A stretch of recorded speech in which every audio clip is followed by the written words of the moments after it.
Bonjour, le Tour de France des réseaux, c'est ici. Aujourd'hui, je suis à Paris, précisément sur le territoire du SIPEREC, le syndicat intercommunal de la périphérie de Paris pour l'électricité et les réseaux de télécommunications.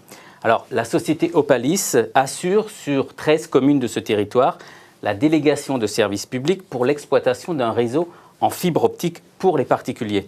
Alors, Louis Chardonnereau, vous êtes le directeur général d'Opalis. Quelle est la particularité du réseau Opalis ? Bonjour. Alors, Opalis, c'est le premier réseau FTTH en France. FTTH, fibre optique. FTTH, fibre optique jusqu'à l'abonné. Et donc, la société a été créée en janvier 2007. Et qu'est-ce qui a fait qu'ici, on ait pensé fibre optique plutôt qu'ailleurs ? Alors, on a profité d'une opportunité. On a saisi une opportunité d'un câbleau opérateur qui n'avait pas rempli ses obligations pour couvrir les 13 communes au niveau du territoire du SIPEREC.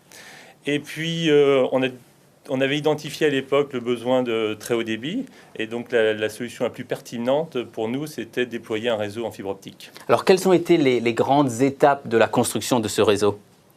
Alors, les grandes étapes, en fin 2008, on a signé avec le premier client opérateur, qui est SFR. Au 1er janvier, on a ouvert les services dans la ville de Nanterre. Et puis, au 1er février, on a réalisé la 700e colonne montante, c'est ça ? Exactement, qui correspondait à notre obligation initiale vis-à-vis de la Convention. Et en termes de chiffres, encore l'un ou l'autre chiffre pour que les choses soient bien claires pour ceux qui nous regardent, combien d'investissements pour combien de prises déployées ? Alors, on a investi à date d'aujourd'hui plus de 11 millions d'euros et on a déployé plus de 20 000 prises. À date d'aujourd'hui, on a déjà 17 000 prises qui sont ouvertes à la commercialisation. Alors, il y a un chiffre que vous ne donnez pas, mais que moi je vais donner, c'est qu'en réalité, il n'y a que 1700 clients réellement abonnés. Et là, j'ai envie de dire, c'est dérisoire. Alors, 1700 clients, alors il faut le comparer avec notre parc, donc 17 000 prises, ça représente presque 10% de part de marché, donc déjà c'est bien. On a ouvert d'un point de vue industriel la commercialisation milieu d'année 2009. Et puis, si on se réfère au chiffre de l'ARCEP, à fin 2009, il n'y a que 70 000 clients très haut débit en France. Donc, on se rend compte qu'on est plutôt des pionniers. Plutôt que d'être ridicule. Plutôt qu'être ridicule. Alors, néanmoins, ces prises, elles sont là, on le reconnaît, mais il y a 500 000 habitants sur le territoire des 13 communes. Donc, est-ce que vous ne pensez pas que, malgré tout, vous êtes responsable d'une sorte de fracture numérique ? La question elle est pertinente et puis elle est légitime. Les communes nous en font part.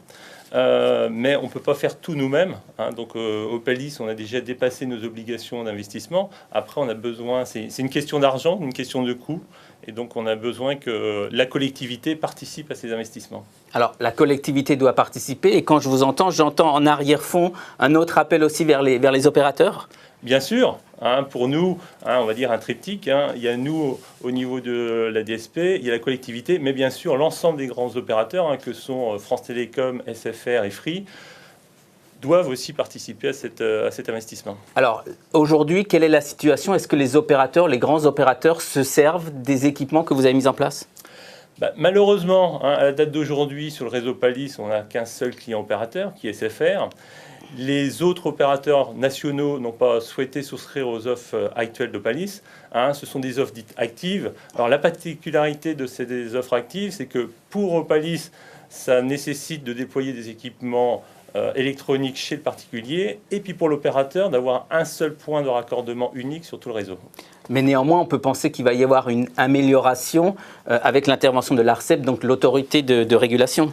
Tout à fait. L'ARCEP a publié en décembre 2009 les conditions d'accès à l'ensemble des immeubles. Ça permet de clarifier la situation et ça nous permet, nous, de lancer des négociations aussi avec l'ensemble des opérateurs pour pouvoir les faire venir le plus rapidement possible sur notre réseau.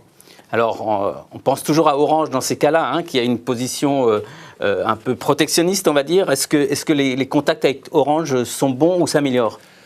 Les contacts sont normaux. Donc on est en cours de négociation avec l'ensemble des opérateurs nationaux que sont France Télécom et Free pour les faire venir sur notre réseau. Et donc il y aura des offres de ces opérateurs à court terme pour le grand public ? Bien sûr, c'est ce qu'on souhaite. C'est une nécessité pour Opalis, à la fois pour rentabiliser nos investissements.